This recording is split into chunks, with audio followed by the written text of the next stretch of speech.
Okay, good morning friends. We will go through the CAT 1 question paper. I feel that it will be a very good revision of what we have studied till now also.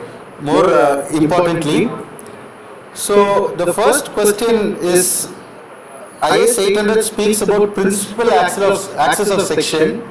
I don't want to know what IS 800 is saying, but then it is relating it to some of the subjects we studied before. Strength of materials, for instance. So, what is the significance of this principal axis of a section? Centroidal axis passes through the center of the section. Okay. Now, what about this principal axis? See, when you can keep rotating the axis about which you are taking the moment of inertia. It can be having various angles.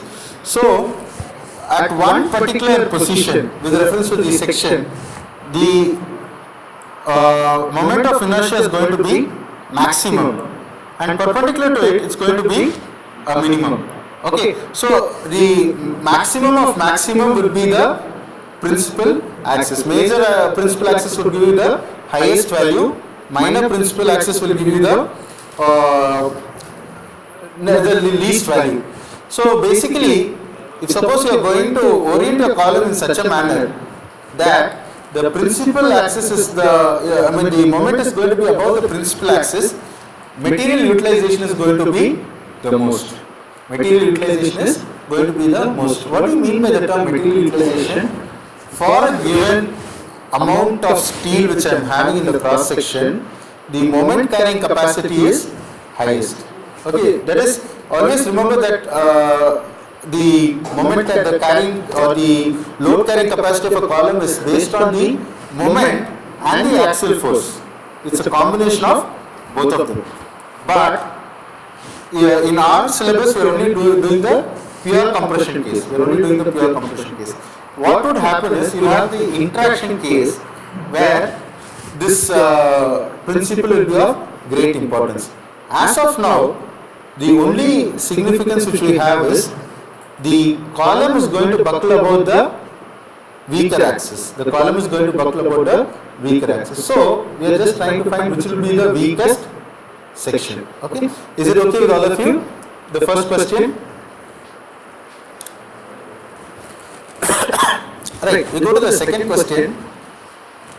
Now, this question requires that you find all the possible load combinations which you can do out of your section according to the code. And I have also given the section which I want you to look at. So, clause 3.5 of IS 800. So, if you look at clause 3.5, it says use all of these loads. So, it just asks you to use all of these loads and then find out which would give the critical value. This is what the code is trying to do. Okay. Now, what we are going to do is, because we are going to use limit state method, we are going to find out what would be the load case which is required. What would be the load case which is required. I am just opening the IS 800 2007 to the place where we got the load combinations. Okay, so the load combinations are there in table number 4. I mean the load factors, partial factors of safety. Okay, so typically this is nothing but what you already did in IS 456. Is there any difference between what you saw in IS 456 and here? Is there any difference? Here you will have, in addition to the other loads, something called a load that comes when you are erecting the structure. So that is one difference. Other thing is, accidental loads have also been put into this clause. So typically these steel structures are going to be in warehouses where a forklift could come and hit into the column, or you could have a boiler where the boiler can explode. Okay, this is the reason why the code also says they have given these additional factors of safety. Okay, so there are two parts, the limit state of strength and the limit state of serviceability. Okay, so I have worked out the limit state of strength combinations here. So again, you should notice that we are told that the overhead traveling crane (EOT) is electrical. Okay, so this crane is there. Now what happens is, typically the crane load is also the combined. I mean, there's a roof live load plus there is a live load due to the crane operation. Now, which of these two will be the leading load or the load which will have the maximum effect? The crane load or the roof live load?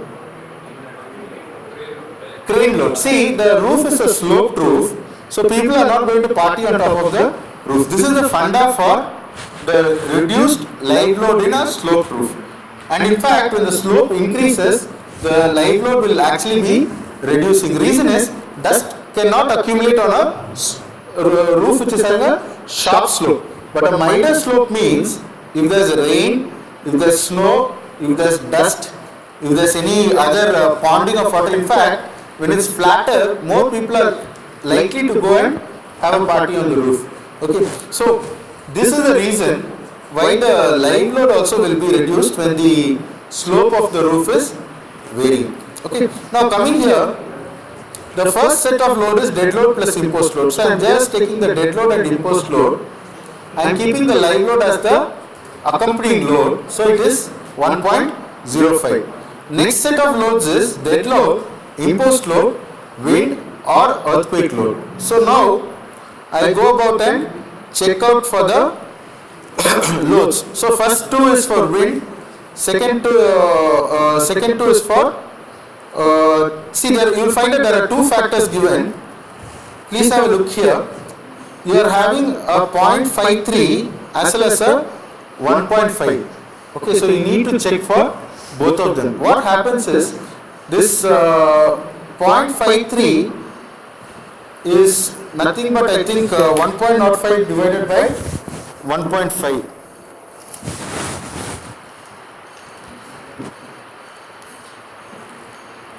Or is it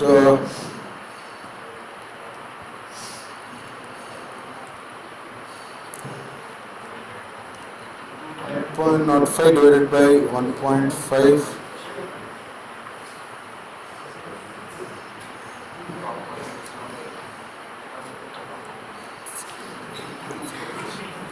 Okay, or is it, no, it is 1.2. The factor of safety here is 1.2 and 1.05 divided by 1.2. Okay, I will just have a look at it, but this 0.53 is another factor which is also being used. Okay, so you are having two things. Okay, it is actually 0.6. 0.6 is the 0.6 by 1.2. Okay, I think it is 0.6 into. Okay, I'm sorry. I will get back to this a little later. 1.05 into. Actually, it's a combination of one of those factors of safety. 1.05 into 0.6 is 0.53. Okay. So I'll just have a look at it and get back to you on this. But you have two factors, a 1.05 and a 0.53. Against this, you see there is this 0.6 and 1.2. So that is why here, if you notice, we are having a few more combinations. The third set of combination is dead load plus wind or earthquake load. So you only have dead load and wind load in the combination. Excuse me. So this is the combination which you get. And again, there is one more set with the erection load, which I also marked. In the same way, if you see, you are also having some factors for the serviceability limit state. Okay. So in a similar fashion, you will be getting the values done for serviceability also. So these are the factors of safety and the load combination which we will be using for design of the above structure. Okay, here crane load and this one both are live load. If you go through the code, you will find that the code very explicitly says that crane load is also a live load. Okay. Is it okay with all of you? Can I go to the next question? Yes, any questions? Any doubt in the previous one? Right. Now you look at this. These are the results of analysis. Now in the previous case, dead load, imposed load, wind load, these are the things which have been given. I am just building on the previous problem which you did here. So instead of giving you a value, here what we have done, we have given you a set of forces. We give you a set of forces, and then we are asking you to work out the load combination. Is it clear? So it is just substitution into the formula. Maybe here you will be bringing in a few more load cases. So now what I am doing, again I am using the same clause 3.5.1 and table 4 of IS 800. Okay, so I am getting a thing. I am putting a major load and an accompanying load. So here what I am doing is, I am keeping the, I am taking the walkway load as the accompanying load. I am not taking it as the leading load. Why? See, when you are having a walkway in an industrial structure, people are not going to be standing and walking on it continuously. But the cable tray loads, how many times will it change? It's going to be a fixed load.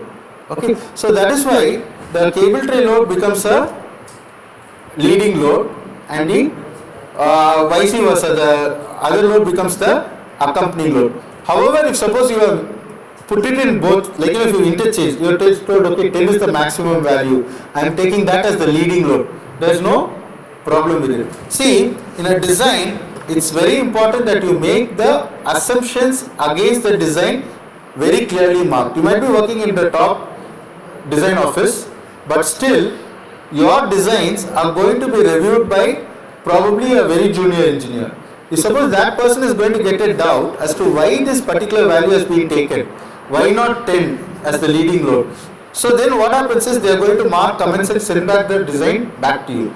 On the other hand, if you are just making a note stating that this is the assumption based on which I am doing, this is the clause of the code which is being used for the design, nobody is going to send it back to you for send back your design. Okay, so this is the reason like why I also try to explain each of the steps which I am doing. Now I am putting the factors, I am getting a value of 70. Look here, this is an uplift, this is a suction of the wind load. Okay, so when I am having a suction, this is going to be transferred to the column here. This is going to get transferred to the column here, and it's going to be a downward force. Okay, so this is how the thing works. This is how it works. Okay, so I am not putting any value here because what happens is this is the dead load plus imposed load combination. So whatever you do, it will come to 0. So that's why we are not putting it here. Next combination is dead load, imposed load and wind load. So these are the various factors which we have. Okay, and we get a 85 kilonewton load. Next is again the same thing, wind load, but here what we are doing, we are using the 0.53 case. So here it gets 105. Here it was only 82. Here it is 105. So then I go for the next load case, dead load plus wind load. Now in this both have a factor of 1.5. When the roof is being pulled up, at the same time it's not going to be pulled down also. Okay, so it means I can only take one load at a time. See, when the umbrella is being pulled up, it's not at the same time being pulled down also. So this is the meaning of the uplift and suction which you had. Okay, now of all the loads, 115 comes to be the highest. 115 comes to be the highest. So the base plate is going to be designed for the factored load of 115. Do we need to add any more factors to that 115? Do we need to add any more factors? All the factors which are required have already been built into the values, so there's no need of that. Okay. So now I am taking the section properties of ISME 250. The thickness of the flange is 12.5, thickness of web is 6.9. Okay, then other things 250 and 125. I am taking 25 mm projection beyond. Okay, I am taking A is equal to B, which is equal to 25. I get a decent size of base plate, 300 by 175. Till this point, is it clear how this problem has been worked out, guys? You can stand up and discuss. The whole class will benefit. Whoever wants to talk, you are having the freedom to stand up and talk. Okay? Or do you have any doubts? Do any of you have any problem with what we have done till now? Okay. Suppose it's clear and just proceeding on. So, yes. Sorry? Okay. So, I am having the beam section as 250 by 125. So, I add 25 mm on all the sides, and this gives me a section of 250 plus 50, 300 by 175 mm. It's right here. Now, we need to check for the bearing on concrete. In the previous problem, I had used the INSDAG manual. So there they had used the working stress method. So the formula which they had used, FCU would have been there.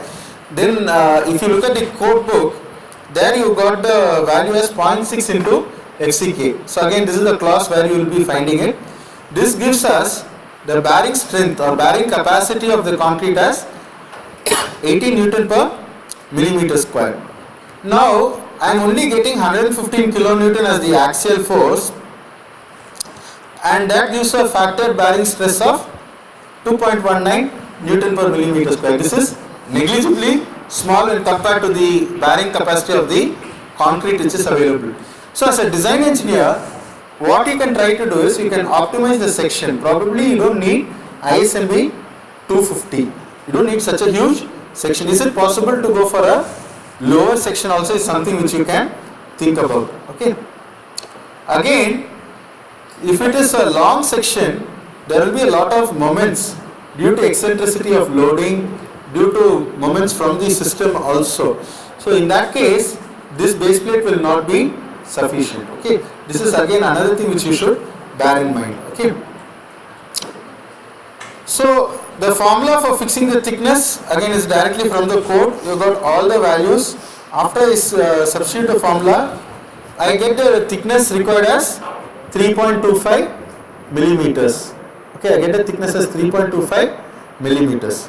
So I use a 16 mm thick plate and solve it, and then say it is the same. Okay, it's not 60, it is actually 16. It is not 60, it is 16 mm. Okay, so I had to use a 16 mm thick plate. Any doubt in this? Any doubt in the design of base plate?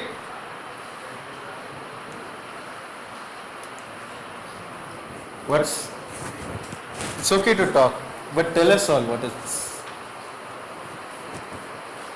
Okay, so was this okay? Was this problem okay? Huh? Hey, come on, did you follow this? This is what we did in class, okay? So, next. So this is the residual stress distribution. We were talking about this. Okay, in this next question, if you see, we say draw the residual stress distribution of an I-beam which is hot rolled. Explain the reason why the stress resultant takes the pattern that has been drawn. So first and foremost, it is very specific. It is for a hot rolled section. Okay, we've got other things like cold formed, pressed section, so on, and even cold rolled sections are also there. Now, if you remember, you get a bar which you slowly make it into a I-beam. You roll it into an I-beam. It passes through a series of rollers. before it gets this shape. Now what happens is, when you are taking an I-beam, the edges of the flange start to cool off very quickly. It starts to cool very quickly, and when compared to the middle, it is going to get cooled faster. When that happens, there is a differential strain. One has started to contract, another has not contracted fully. So this causes that some of the parts of the element are under compression. Okay, because the fibers adjacent to it is pushing against it. Now, if you have drawn the bending moment diagram differently, it is fine. Maybe you would have drawn it like this. Sign convention is fine, but please mention which side is compressive. If you are saying which side is compressive, then I can definitely give you the full marks. Okay, so these are the other sections which could be formed. Welded box, again, because of the local heating which you do when you are welding, stresses get locked in. Now, how do you prevent these stresses from getting locked in? Is it possible? It is possible. It's possible by heat treatment. Okay. There's a process called annealing. Have you heard of the process annealing? What is annealing? Yeah, you deliberately cool it in a slow, controlled fashion. When you do that, you will find that this is not going to get cooler than the middle portion in a quicker way. In fact, every plate which is more than, I'm not remembering the exact thickness, I think 32 or so, they need to definitely go for annealing process. Okay. So if you are not doing it, the locked in stresses could be so high that your steel structure would fail because of the locked in stresses itself. Okay. So boilers, for instance, they have this annealing done. My brother is a welding engineer, so with Godrej. So usually whenever they get a pressure vessel, they got chambers which are as big, if not bigger than this, where they take the vessel after the welding to anneal. Okay, if possible, we'll try to get some photos. Okay, so it's nothing but a huge baking oven. Okay. Right. Shall we go to the next question? Any doubts in this?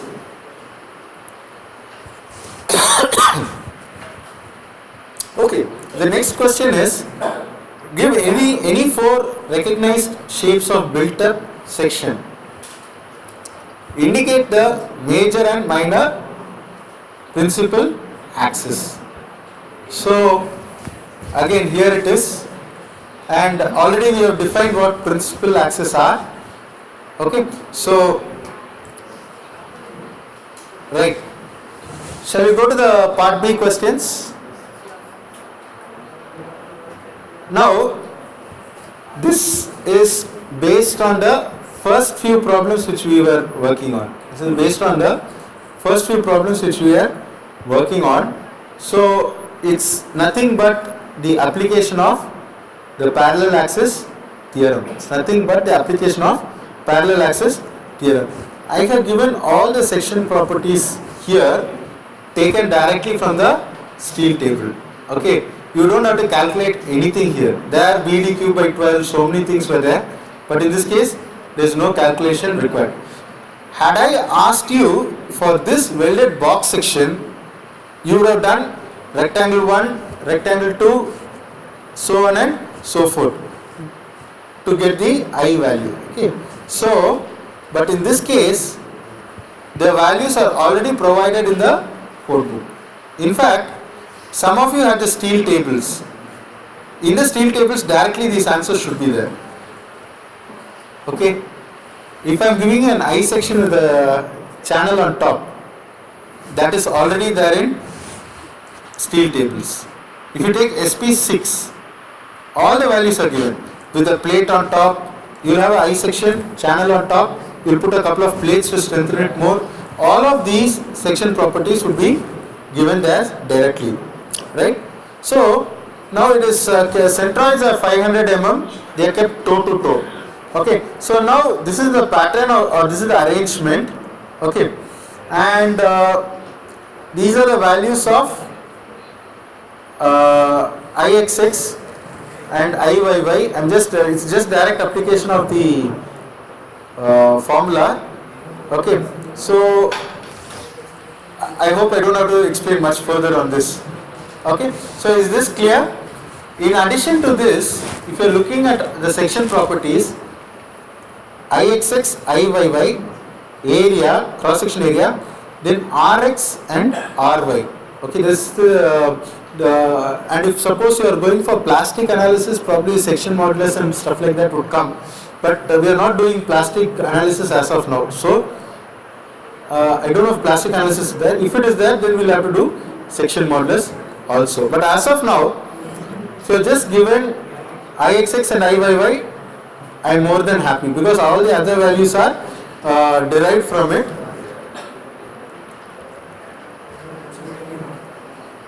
Okay, I am now going to the next this one. Classify the section mentioned in problem 6 to the correct buckling class. There is only one buckling class for this. C. I am very happy that you guys got it. Okay, because this is what is called the reading of the code and interpreting of the code. Okay, so now if you have got C, how much marks can I give for that part? But of course there is also another part in that. Okay, so I will give 3 marks outright. Okay, so I'll make a note because I have not opened your answer script yet. So you get 3 marks for mentioning buckling class.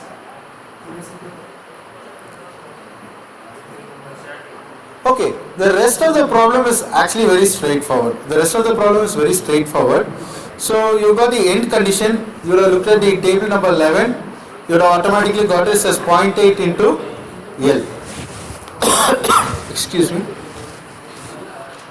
Now, when you keep going down, you will find that the formulas are all directly from the code book, class 7.1.2. Okay, if you are looking at the problem, only assumption which is there is you need to assume the length, because the length of the column was deliberately not given. So it means that you can have a series of answers. Based on the length which you chose. Okay. So for this purpose, I am in the process of getting a Excel sheet done, where if I just put the number, I will get the answer. Okay, I will get the this one. There is also another thing which I am doing, but anyway, before I go in for that, is this a straightforward problem? I am not going to go in for the various substitutions. I am not saying you have to substitute this into that and get the answer. Is it okay? Right. So all the other things are just direct formula substitution, which gives you the value of P. Okay. Now I want to also try to bring in stat. I don't know if I told you in class. I told that we'll try to relate the answers using stat. So at least I wanted to do it for this problem. So I have just modeled it in stat. So here it is.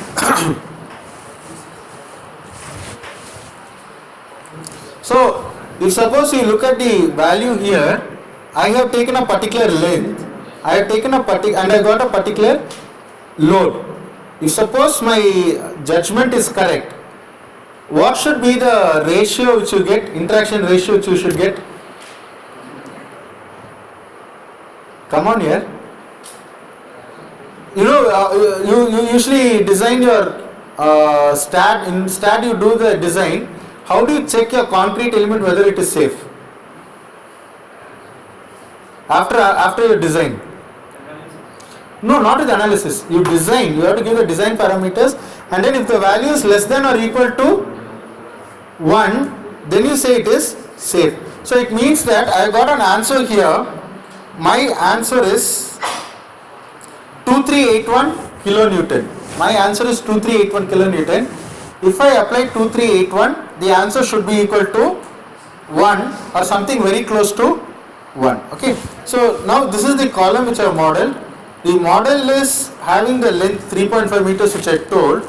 However, I have applied some of the design parameters. Okay. So I am using, whenever you are using STAT for check, ensure that you are having the IS 800 LSD code in place. These are the parameters which I feel are important. Remember that this KY actually comes from this value over here, this 0.8 L. Okay, and I am taking the same on both sides. Track 2 will give me the answer to a very large detail. Okay, all the calculation steps are going to come out. Then I am having the yield stress specified as 300 because the default yield stress would be 250 in STAT. Okay, now I have got all of this in place, and I think also the analysis is done. I am going straight to post processing. Now I take the beam cursor. See the ratio which is coming 0.988, very close to 1. Okay, of course here one very important thing is when you are modeling, you should ensure that you choose the section correctly. You should give it as a you see here ISMC FR is there, FR classification is there. So FR is double channel front to front. Okay, so this is a very important step which you probably need to ensure when you are doing your design in STAT. Okay, so my dear friends, the principal thing here is I just want to show you that how you can model your theoretical problems in STAT and still get a same answer. Your zero rounding and all those things would have cost this 0.988 to come. Maybe if suppose I have done like a little more conservative thing, or what shall I say, little more bold, the answer would have been 1.00 or 1.01 something in that order. Is it clear? Okay, so I will strongly recommend and also encourage that you take your textbook problems, put them in STAT and see how you can get the same answer. Please remember, although that end condition is one end is fixed, other end is pinned, if I am giving a pinned connection and applying a load, where will all the load be transferred? It will be directly transferred to the column, to the pin itself. So you will not be able to get any load in the column. So you need to be very careful when you are giving the parameters in any software. When you are giving the parameters in any software, you have to be very careful. Okay, so I hope you found that part useful. Okay, now I will again go to the tension element. Can you go for the tension element? Do you have any doubt in the previous problem? In the previous problem, do you have any issues? Right.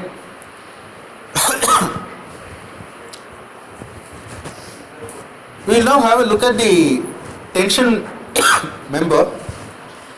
First and foremost, we have to see this arrangement. So typically if you go to a construction site, you will have barricades put up. Here what is happening is there is a huge wind load, so you need to tie it down in place.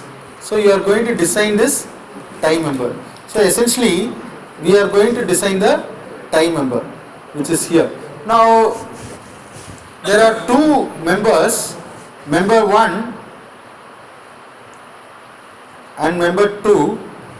Which of these two members will be in tension? 1 or 2? 2, obviously 2. Even by inspection we can just say it is on tension. Now again it is actually very simple. Okay, it's damn simple. You put the force in the tie. Okay, so from basic geometry if you want, or if you want to be a little more this one serious, you can go for the very detailed analysis, method of joints, method of section. Do whatever you want, but get a value of force. Okay, when you get the value of force, you should get 166.7. Now the formula for finding it is TDN is equal to alpha times blah blah blah. So this is the from this formula we find the net section area. Net section area required is 1200. I first try IS angle 8088 which has 1220, but when I use it and I do the detection, this is the gross area. Okay, this is a gross area AG.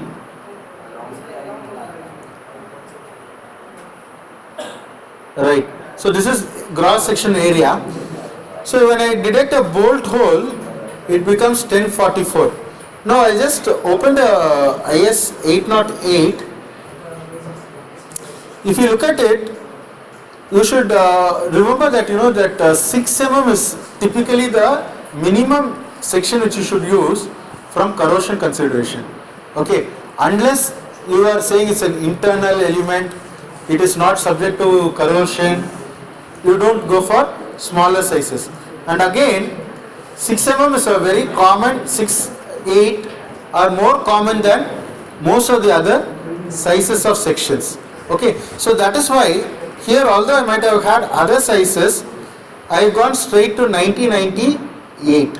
Okay, 1998 only because 8 mm is a more common thickness of rolled elements. Okay, so after you get it, you have got AN which is equal to 1204, which is a very good approximation, or which is very close to my 1200 which I had. Okay, so after that it's a simple matter of formula substitution into this TDN etc. Okay, I didn't get time to finish this, so I just put it off. So you need to substitute this in this formula to get the answer.